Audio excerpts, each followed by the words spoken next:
গতকাল ছিল ঐতিহাসিক ৭ই মার্চ, কিন্তু এবারের এই দিনটিতে বঙ্গবন্ধু শেখ মুজিবুর রহমানের ভাষণ বাজানোকে কেন্দ্র করে রাজধানী ঢাকা সহ দেশের অন্তত ৪টি জেলায় ঘটে গেছে নজিরবিহীন সব ঘটনা। শাহবাগে ধস্তাধস্তি ও আটক, যশোরের রাস্তায় ফেলে যাওয়া রহস্যময় মাইক, ফরিদপুরে যুবলীগ কর্মী শোডাউন এবং নওগাঁয় পরিত্যক্ত অফিসে হঠাৎ বেজে ওঠা ভাষণ। সব মিলিয়ে গতকাল দিনভর চরম নাটকীয়তা দেখেছে দেশবাসী। চলুন শুরু থেকে শেষ পর্যন্ত কি কি ঘটেছিল সব জেনে নিই আজকের ভিডিওতে।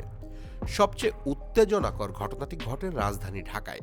শনিবার দুপুরে চানখারপুলে সাউন্ড বক্সে ৭ই মার্চের ভাষণ বাজানোর দায়ে ঢাবির সাবেক এক শিক্ষার্থীকে আটক করে শাহবাগ থানা পুলিশ। এর প্রতিবাদে রাত ৯:৩০টার দিকে শেখ তাসনিম আফরোজ ইমির নেতৃত্বে একটি দল শাহবাগ থানার সামনে মাইক এনে ফের ভাষণ বাজাতে শুরু করে। এ সময় ডাকসু ও জাতীয় ছাত্র শক্তির নেতারা সেখানে গেলে দুপক্ষের মধ্যে চরম উত্তেজনা ও হাতাহাতির ঘটনা ঘটে।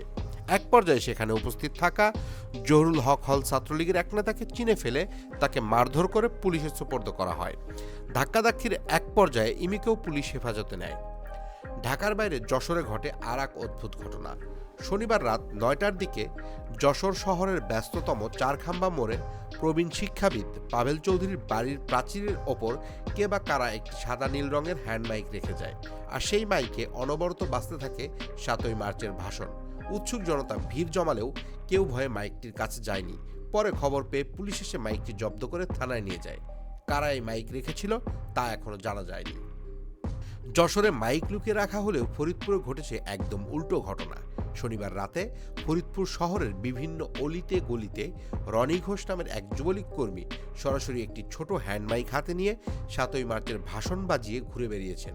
এই ব্যতিক্রমী শোডাউনের ভিডিও মুহূর্তেই সামাজিক যোগাযোগ মাধ্যমে ভাইরাল হয়ে যায়। যদিও কোতোয়ালি থানা পুলিশ জানিয়েছে এ বিষয়ে তারা এখনো কোনো সুনির্দিষ্ট অভিযোগ পায়নি।